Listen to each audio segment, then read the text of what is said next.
Predicación, 5 de julio de 2026. Tema, enséñanos a orar. Cita, Lucas capítulo 11, versículos 1 al 4. Te pedimos, Señor, que podamos contemplar tu hermosura, Señor, que podamos ver la belleza, Señor, que es estar delante de ti, Señor. Enséñanos a orar, Señor. Te pedimos que al igual que esta petición de uno de los discípulos, Señor, podamos estar con el corazón dispuesto, Señor, a aprender de ti, a conocerte cada vez más y a conocernos en ti, Señor Jesucristo. En tu nombre, Jesucristo. Amén. El buen Lucas, autor de este evangelio y del libro de los Hechos de los Apóstoles, era un cronista espectacular. Contaba con lujo de detalle aquello que quería mencionar acerca de Jesús y de su obra, y en este capítulo comienza diciéndonos que Jesús estaba orando en un lugar. Y por lo que podemos ver en el texto, no lo estaba haciendo de manera secreta. No es que los discípulos estaban cuestionando sobre el paradero de nuestro Señor Jesucristo. De hecho, en el evangelio de Lucas, encontramos en varias ocasiones a Jesús apartándose o tomando un tiempo para orar, por lo que ya era costumbre para los discípulos el ver o saber que su Señor se encontraba orando. Pero en esta ocasión podemos ver a uno de sus discípulos esperando a que terminara de orar para hacerle una petición. ¿Cuánto tiempo esperó? No lo sabemos, pero esperó a que el Señor terminara, se acerca a él y le dice: Señor, enséñanos a orar, como también Juan enseñó a sus discípulos. Y tal vez suena un enunciado muy común, pero debes entender que sus discípulos, como judíos, sabían orar. En sus usos y costumbres, en su tradición, en su religión, en su configuración, los judíos oran. Era algo que por su propia naturaleza conocían, así que pedirle que les enseñara a orar parece una petición un tanto extraña teniendo este contexto. Pero debemos entender también, mis amados hermanos, que antes de Jesús, los ejemplos que los discípulos tenían sobre la oración venían de aquellos que enseñaban al pueblo, en su mayoría de los escribas y los fariseos. Y esos escribas y fariseos eran expertos imponiendo cargas pesadas al pueblo. Mira, acompáñame por favor a Mateo 23. Dale una vuelta ahí a tu Biblia. En Mateo 23, el Señor Jesús va a hablar acerca de los fariseos y de los escribas. Y fíjate lo que dice desde el versículo 1. ¿Y estás ahí? Entonces habló Jesús a la gente y a sus discípulos diciendo: en la cátedra de Moisés se sientan los escribas y los fariseos. Conocen todo de Moisés. Conocen completamente la ley, te la pueden decir de memoria. En la cátedra de Moisés se sientan los escribas y los fariseos. Así que todo lo que os digan que guardéis, guardadlo y hacedlo. ¿Por qué? Porque te están llevando lo que Moisés dijo. Se saben completamente la cátedra, pero fíjate lo que dice el Señor Jesús. Mas no hagáis conforme a sus obras, porque dicen y no hacen.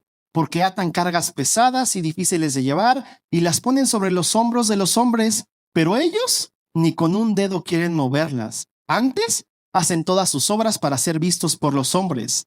Los fariseos, mi amado hermano, buscaban en todo momento ser vistos por los hombres, tener esta apariencia pública de piedad y de rectitud, y es por eso que en los evangelios se nos dice que ellos amaban orar de pie en las sinagogas y en las esquinas de las calles. Fíjate lo que sigue diciendo el Señor Jesús allí en Mateo 23. Pues ensanchan sus filacterías y extienden los flecos de sus mantos y aman los primeros asientos en las cenas y las primeras sillas en las sinagogas y las salutaciones en las plazas y que los hombres los llamen Rabí, Rabí. Pero vosotros no queráis que os llamen Rabí, porque uno es vuestro Maestro, el Cristo. Y todos vosotros sois hermanos. Y no llaméis Padre vuestro a nadie en la tierra, porque uno es vuestro Padre, el que está en los cielos. Ni seáis llamados maestros, porque uno es vuestro Maestro, el Cristo. El que es el mayor de vosotros, sea vuestro siervo, porque el que se enaltece será humillado, y el que se humilla será enaltecido. Y fíjate lo que dice: mas ay de vosotros, escribas y fariseos hipócritas, porque cerráis el reino de los cielos delante de los hombres, pues ni entráis vosotros, ni dejáis entrar a los que están entrando, ni pichas, ni cachas, ni dejas patear. Y fíjate lo que dice después: ay de vosotros, escribas y fariseos hipócritas, porque devoráis las casas de las viudas, y como pretexto, ¿qué hacen? Hacéis largas oraciones por esto recibiréis mayor condenación. Y es que a través de la oración pública, los escribas y los fariseos construían una reputación intachable, una pantalla de humo para todas sus corruptelas y así poder salirse con la suya. Les encantaba estar en las esquinas, orando en voz alta, en las sinagogas para que los demás escucharan y dijeran, ¿cómo ora? ¡Qué impresionante! Acompáñame a Lucas 18. En Lucas 18, versículos 9 al 14, fíjate con atención lo que sucede en el versículo 9. El Señor va a usar una parábola en esta porción. Dice el versículo 9, a unos que confiaban en sí mismos como justos y menospreciaban a los otros, dijo también esta parábola. Y la parábola comienza de la siguiente manera. 2 hombres subieron al templo a orar, uno era fariseo y el otro publicano. ¿No te encanta el Señor Jesús? Lucas no nos tiene que decir que aquellos que confiaban en sí mismos como justos y que menospreciaban a los otros eran fariseos, pero el Señor inicia la parábola y luego nos los está dejando ver. Aquellos que confiaban en sí mismos como justos y menospreciaban a los demás eran estos, fariseos, escribas. Y fíjate lo que dice la parábola. 2 hombres subieron al templo a orar, uno era fariseo, el otro publicano. El fariseo, puesto en pie, oraba consigo mismo de esta manera. ¿Te puedes dar cuenta desde la entrada lo que está haciendo? Oraba consigo mismo de esta manera, puesto en pie. Imagínate el tono de este fariseo. ¿Alguna vez has visto a estos hombres que confían tanto en sí mismos, que son muy orgullosos, soberbios, se llenan de loción, se visten súper pulcro y ese tipo de cuestiones? Fíjate lo que dice el fariseo. Dios, te doy gracias porque no soy como los otros hombres, ladrones, injustos, adúlteros, ni aún como este publicano. Imagínate el publicano. Estás ahí al lado del Dios, gracias, porque yo soy, wow, no soy como este. Y fíjate lo que dice. Ayuno 2 veces a la semana, doy diezmos de todo lo que gano. Lo interesante, mi amado hermano, es que la actitud del fariseo en esta parábola era la actitud de la mayoría de los fariseos en estos tiempos, soberbios, altivos. El fariseo oraba consigo mismo. Voy a hablar en voz alta todo lo bueno que pienso acerca de mí, pero voy a iniciar diciendo Dios, porque pensaban que al decir Dios ya hacía su oración piadosa. ¿Te das cuenta? Pero fíjate lo que dice. Y entonces vemos al publicano. Mas el publicano, estando lejos, no quería ni aún alzar los ojos al cielo, sino que se golpeaba el pecho diciendo, Dios, sé propicio a mí, pecador. Os digo que este descendió a su casa justificado antes que el otro, porque cualquiera que se enaltece será humillado, y el que se humilla será enaltecido. Así que los fariseos eran el máximo ejemplo que los judíos tenían acerca de los hombres de fe y de piedad que oraban. Es por eso que al estar al lado de Jesús, al verle, al escucharle, se daban cuenta de la diferencia, de tal manera que uno de los discípulos viene con esta petición: Maestro, Señor, enséñanos a orar. Y entonces el Señor Jesús les dice: cuando oréis, decid, Padre nuestro que estás en los cielos. El Señor no les está dando un rezo para repetir, porque en Mateo 6, en la porción que aparece esta oración del Padre Nuestro, que es parte del Sermón del Monte, versículos antes, el Señor Jesús les dice que al orar no usen vanas repeticiones como los gentiles. Tampoco les está enseñando el mantra del cristiano, que en el momento en que el creyente lo recite va a recibir una protección divina contra los ataques del enemigo o algo por el estilo. Porque en muchas ocasiones pensamos en el Padre Nuestro de esta manera. Ya no queda. Me acuerdo que cuando era niño salió Spider-Man, la primera película de Spider-Man, y hay una parte en la que está la tía May orando, el Padre Nuestro, y llega el Duende Verde y hace explotar la casa. Tenemos la idea de que el Padre Nuestro en ocasiones es eso, como algo que al momento de decirlo rápido es como el expecto patronum de los cristianos, ¿no?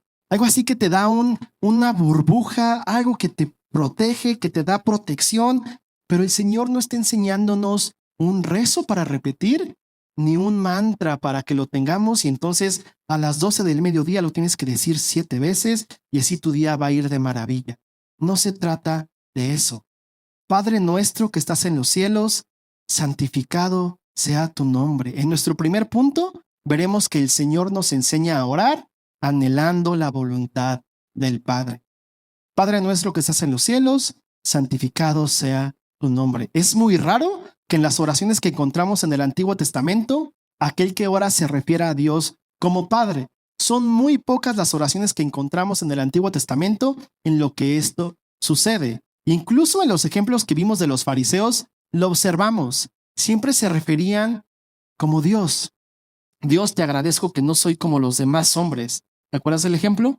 Pero Jesús le muestra a sus discípulos la manera en la que pueden acercarse ante Dios. Padre nuestro, tú nos hiciste, no nosotros a nosotros mismos, pueblo tuyo somos y ovejas de tu prado. De la misma manera, nosotros en Cristo podemos acercarnos con la confianza plena de saberle Padre nuestro. Porque a través de su obra consumada en la cruz, nuestros pecados fueron perdonados, el acta de decretos que era en nuestra contra fue anulada, y es por eso que en Cristo ya no exclamamos más, miserable de mí, ¿quién me va a librar de este cuerpo de muerte? Sino que por medio del Espíritu de adopción que hemos recibido, clamamos, Abba, Padre. ¿Te das cuenta? Padre nuestro, es la manera en la que ahora tú y yo podemos acercarnos a Dios solamente por el sacrificio de Cristo que fue acepto y porque en Él tenemos entrada al trono de la gracia. No es como los fariseos que pensaban que por sus obras, ayuno, doy todo lo que gano en mi diezmo, no es por las obras de justicia que puedes hacer, sino por la obra que Cristo ya hizo. Por eso es que tú y yo podemos decirle, Padre nuestro. Y me encanta que el Señor pone esta parte, Padre nuestro, porque inmediatamente nos hace darnos cuenta que formamos parte de la familia de Dios. No es Padre mío, mi Padre, sino el Señor dice, ustedes van a orar de esta manera, Padre nuestro, porque el Señor nos redimió de toda lengua, pueblo y nación para ser su cuerpo, su iglesia. Así que entonces, tú y yo, al igual que los discípulos, podemos acercar y decir, Padre nuestro que estás en los cielos. Entender también que estamos delante de aquel que creó todo con el poder de su palabra, aquel que en su mano está el alma de todo viviente. ¿Te das cuenta de eso? Padre nuestro, eres nuestro Padre y estás en los cielos. Fíjate lo que dice después. Santificado sea tu nombre. Venga tu reino, hágase tu voluntad como en el cielo, así también en la tierra. Al decir santificado sea tu nombre, lo que estamos pidiéndole a Dios, el Padre, es que manifieste su santidad y poder de manera que todos le reconozcan como Dios, como lo que es, el Creador Todopoderoso. Y fíjate en la petición, santificado sea tu nombre, venga tu reino, que venga tu gloria, Dios Padre. ¿Recuerdas cómo inicia Juan su evangelio? En el principio era el verbo, y el verbo era con Dios, y el verbo era Dios. Y después dice, y aquel verbo fue hecho carne, y habitó entre nosotros, y vimos su gloria, gloria como del unigénito del Padre, lleno de gracia y de verdad. En Cristo, mi amado hermano, pudimos ver cómo el reino de Dios no es similar a los reinos de este mundo. Y si te queda alguna duda, llegando a tu casa antes del partido, lee el Sermón del Monte, son solo 3 capítulos en Mateo, del 5 al 7, y te darás cuenta de eso. El reino de Dios es completamente distinto, contrario a lo que hemos visto de los reinos aquí en la tierra, en el que hay competencia, en el que todos quieren llegar a ocupar el primer lugar. El Señor dice, entre ustedes no será así. El que quiera ser el mayor de ustedes tendrá que servir a los demás. Y de repente te muestra en muchas ocasiones cómo en Él, en su reino, como aquel que nos mostró la gloria del Padre, las cosas no son como pensamos. Y entonces, tú y yo podemos pedirle al Señor, venga tu reino, hágase tu voluntad, como en el cielo, así también en la tierra, porque entendemos que Dios nuestro Padre reina. Y entonces sus discípulos y todos nosotros que hemos creído por la palabra de ellos, no hacemos otra cosa más que anhelar la voluntad de Dios. ¿Te das cuenta? Porque entendemos, Él es nuestro Padre. Él nos redimió, Él nos santificó. Hoy en día, tú y yo somos santos y sin mancha delante de Él. Y entonces no hay otra cosa que anhelemos más que hacer su voluntad, que conocer su voluntad. No anhelamos otra cosa más. Y lo digo en la fiebre mundialista. No anhelamos más el hecho de que México hoy le pueda hacer la hazaña y ganar en... No, lo más que anhelamos como creyentes es la voluntad del Señor. El hecho de que el Señor siga haciendo y llevando su voluntad en la tierra, así como lo hace en los cielos. Mi amado hermano, el Señor reina. Y aquel que reina en los cielos y en la tierra es nuestro Padre. ¿Te das cuenta de la belleza de esto? Fíjate lo que sigue diciendo. Déjame, te digo algo rápido. Se me fue, perdón. Al orar, mis amados hermanos, debemos tener siempre presente delante de quién estamos. Aquel que dio a su unigénito en propiciación por nuestros pecados y por medio de quien hemos conocido cuál es la voluntad del Padre. Él es el que nos mostró qué es lo que el Padre quiere. ¿Te acuerdas en Juan 17?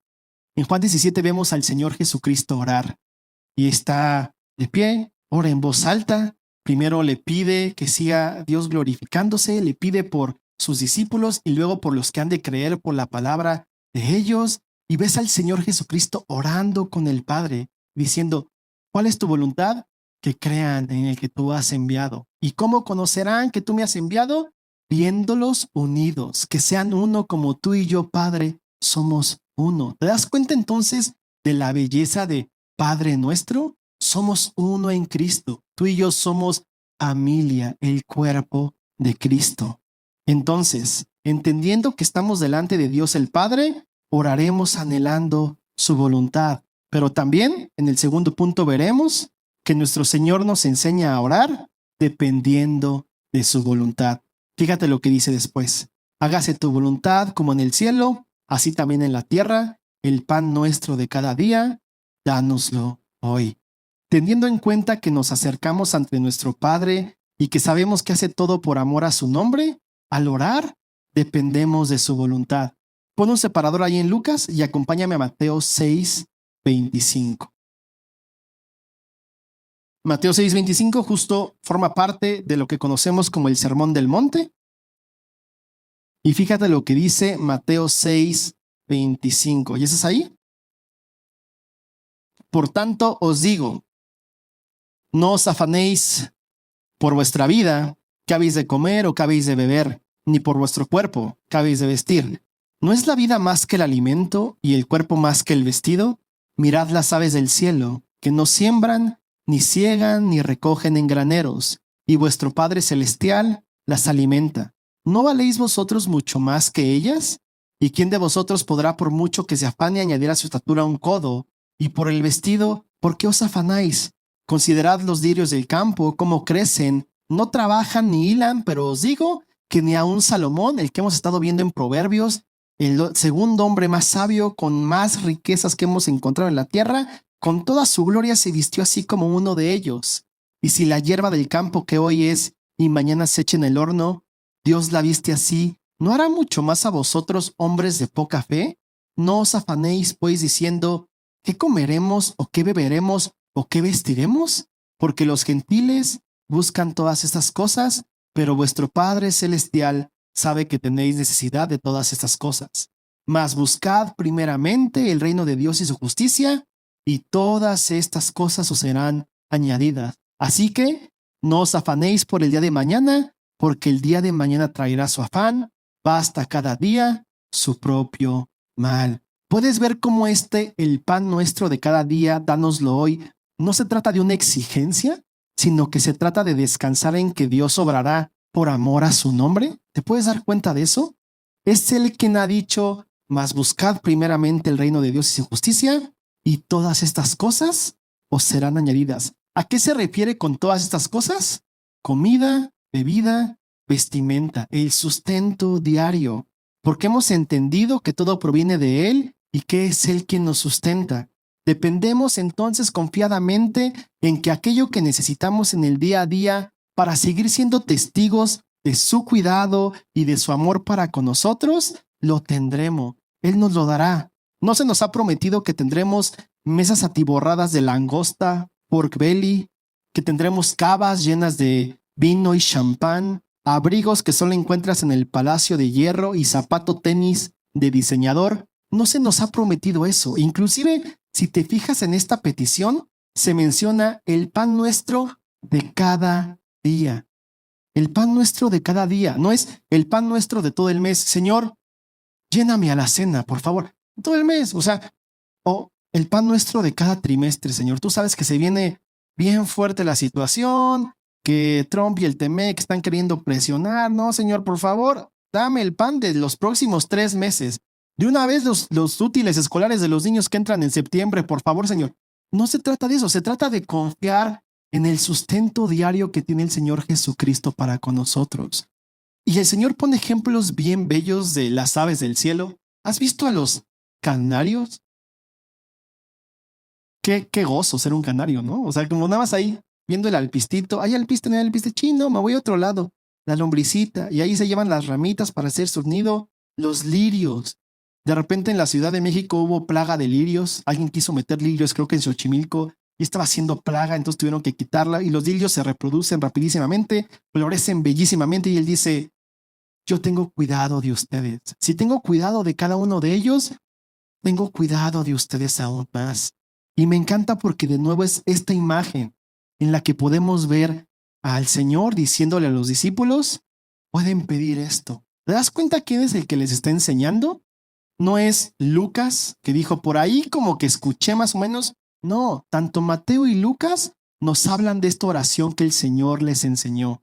Padre nuestro que estás en los cielos, santificado sea tu nombre. Venga tu reino, hágase tu voluntad así en la tierra como en el cielo. El pan nuestro de cada día, dánoslo hoy. Dependemos. Cuando oramos, lo que estamos haciendo es no depender de nuestras fuerzas, sino depender de lo que va a ser es la voluntad de Dios. ¿Hay alguno enfermo entre vosotros? Llame a los ancianos, que pongan manos, que ellos oren, y si es la voluntad de Dios, que haya sanación. ¿Hay alguno que esté entre vosotros tristes? Haga oración. ¿Hay alguno que está feliz entre vosotros? Canten alabanzas. ¿Te das cuenta de ese tipo de cuestiones? Lo que hacemos como cuerpo entendiendo esto es, dependemos de la voluntad del Señor. Señor, ¿tú quieres que el día de hoy pueda llevarme a la boca el migajón de pan que necesito para poder llegar a la chamba? Venir, regresar, seguir adorándote, glorificándote.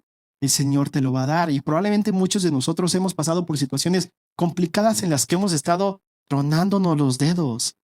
Porque en el aquí y en el ahora, eso pasa en ocasiones. Pero podemos descansar y depender de su voluntad.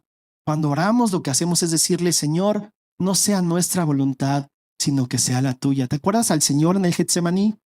Orando, sudando como gotas de sangre, porque sabía que iba a ser juzgado como pecado.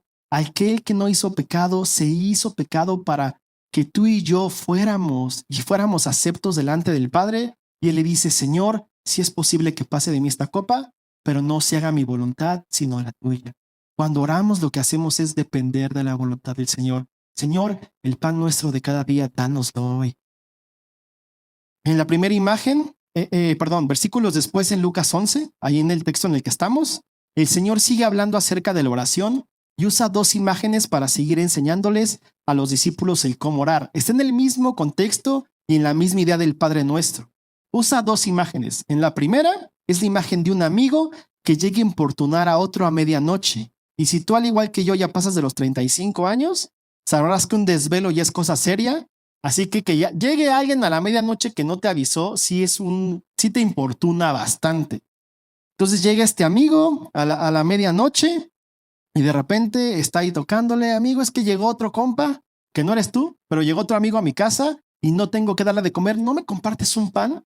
Inclusive le dice, ya estoy en la cama, mis hijos están dormidos. Dice, pero les aseguro que por estar esta cuestión tan insistentemente, el amigo va a ir, no porque sea su amigo, sino porque está insistiendo e insistiendo. Y de repente pone este versículo que muchos conocemos, que dice, pedid y se os dará, buscad y hallaréis, llamad y se os abrirá, porque todo aquel que pide recibe, y el que busca halla, y al que llama se le abrirá. Y en la segunda imagen, el Señor habla acerca de los padres.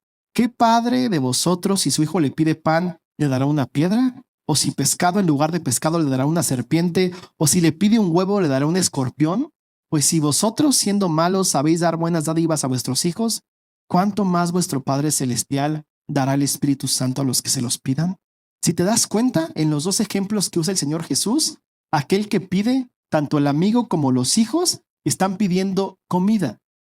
Llegó un amigo, necesito pan para ofrecerle. Estoy pidiendo un pan, estoy pidiendo un pescado. Es esta parte del sustento diario. ¿Te das cuenta de esta parte? El Señor tiene cuidado de nosotros y podemos depender completamente en su voluntad porque sabemos que su buena voluntad es agradable y es perfecta. Mi amado hermano, cada día trae su propio afán. Por eso cada día venimos delante de Dios nuestro Padre, trayendo toda nuestra ansiedad sobre Él, porque Él tiene cuidado de nosotros.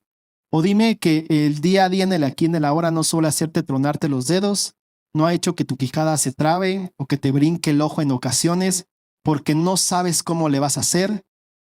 Recuerda, el Señor tiene cuidado de nosotros y podemos venir delante de Él y traer estas peticiones delante de Él. Como creyentes, mi amado hermano, nuestro tesoro no se encuentra en el aquí y en el ahora, así que no desfallezcas en esta urgencia en la que los tiempos en los que vivimos quieren que corras. Recuerda que la carrera que estamos corriendo y que está delante de nosotros no es un sprint de 100 metros, sino que es un maratón. Y entonces vamos a poder decir, como el apóstol Pablo, he peleado la buena batalla, he corrido la carrera, he guardado la fe. Reconocemos entonces, mi amado hermano, que Dios es nuestro Padre y nos acercamos a Él anhelando su voluntad y también traemos nuestras peticiones delante de Él dependiendo de su voluntad. ¿Te das cuenta? En nuestro tercer y último punto, veremos que el Señor nos enseña a orar haciendo su voluntad. Fíjate lo que termina diciendo el Padre nuestro ahí en Lucas. Y perdónanos nuestros pecados, porque también nosotros perdonamos a todos los que nos deben. Y aquí toda la iglesia dice a una sola voz, amén. Yo perdono a todo el que me debe. Yo perdono a todo aquel que me ha ofendido. Yo no sigo guardando rencores. No se me enchueca la boca cada que veo a tal hermanito. Todos deberíamos decir amén, aleluya. Perdonamos a los que nos deben. ¿Por qué lo hacemos? Justamente porque nuestros pecados han sido perdonados. Porque siendo Dios nuestro Padre, ahora como hijos amados, imitamos a Dios y nos vestimos como escogidos de Dios, santos y amados, de entrañable misericordia, de benignidad, de humildad, de mansedumbre, de paciencia, soportándonos unos a otros y perdonándonos unos a otros si alguno tuviere queja contra otro. De la manera que Cristo nos perdonó, así también nosotros lo hacemos. Perdonamos porque esa es la voluntad del Padre. Cuando tú y yo oramos buscando hacer la voluntad de nuestro Padre. Hace poco escuchaba a un actor, se quedó con un papel importante en una serie y contaba que la noche anterior a la que audicionó le decía a Dios que pues ya le debía una. Era como, oye, tantas veces te he pedido y nomás no se me ha hecho, entonces ya me debes una. O sea, he pasado tantas desilusiones, pero pues sé que este papel puede cambiar mi vida, así que por favor, Diosito, ya me debes una. Tú y yo cuando nos acercamos a orar entendemos que lo que le estamos pidiendo al Señor es de acuerdo a su voluntad y entonces lo que le pedimos es, Señor, quiero hacer tu voluntad. Enséñame cuál es tu voluntad para poder hacerla. Y de nuevo, como iglesia lo hemos entendido, no es que el Señor te va a hablar en sueños, en revelaciones. Aquí tenemos la voluntad del Padre. ¿Qué es lo que el Señor quiere que hagas? Que perdones. ¿Qué es lo que el Señor quiere que hagas? Que ames. ¿Qué es lo que el Señor quiere que hagas? Que visites a la viuda, que visites a los huérfanos, que te mantengas como siendo un cuerpo, que puedas edificar los unos a los otros, que te puedas reconciliar, que dejes este tipo de ideas de que el tiempo y el proceso de sanación, porque eso no es verdad. Lo que el Señor quiere es que hagamos su voluntad y cuando oramos, lo que le decimos es, Señor, por favor, perdona nuestras ofensas, porque también nosotros perdonamos. Perdona nuestros pecados, porque también nosotros perdonamos a los que nos ofenden o los que nos deben algo. ¿Te das cuenta de esto? Si entendemos que Dios es nuestro Padre y que todo lo que hace lo hace para glorificar su nombre, entonces no pediremos para nuestros deleites o caprichos, sino que en todo momento estaremos en contentamiento buscando hacer su voluntad. No estarás pidiendo, aunque no son cosas malas, un mejor coche, una casa más grande, porque tus hijos ya van a crecer, que tu hijo se quede en el TEC de Monterrey. Y de nuevo, no son cosas malas. Pero ¿qué estarás pidiendo? Señor, que sea tu voluntad. Señor, yo quiero hacer tu voluntad. ¿Te das cuenta de eso? Y fíjate lo que dice al final. Y no nos metas en tentación, mas líbranos del mal. Anhelando su voluntad y dependiendo de su voluntad, andaremos en las buenas obras que Dios ya puso de antemano y tendremos la confianza segura en que cuando venga la tentación, porque mi amado hermano, ya sea que te encuentres en la flor de la juventud o en el abedul de la vejez, la tentación vendrá. Sea que sea en la temporada de tu vida en la que te encuentres, con éxito en el mundo, fracasado según el mundo, la tentación vendrá. Cuando eso suceda, como estás en las buenas obras que Dios ya preparó de antemano, tendrás siempre presente que no os ha sobrevenido ninguna tentación que no sea humana y que fiel es Dios nuestro Padre, que no nos dejará ser tentados más de lo que poder resistir, sino que dará también, juntamente con la tentación, la salida para que podáis soportar. ¿Te das cuenta de eso? Nos acercamos a nuestro Padre pidiéndole esto, sabiendo que Cristo se compadece de nosotros, ya que al igual que nosotros, fue tentado en todo, pero sin pecado. Y el autor de Hebreos nos muestra a Cristo, este sumo sacerdote que sabe por lo que tú y yo pasamos, que se compadece de nosotros porque vivió lo que tú y yo vivimos.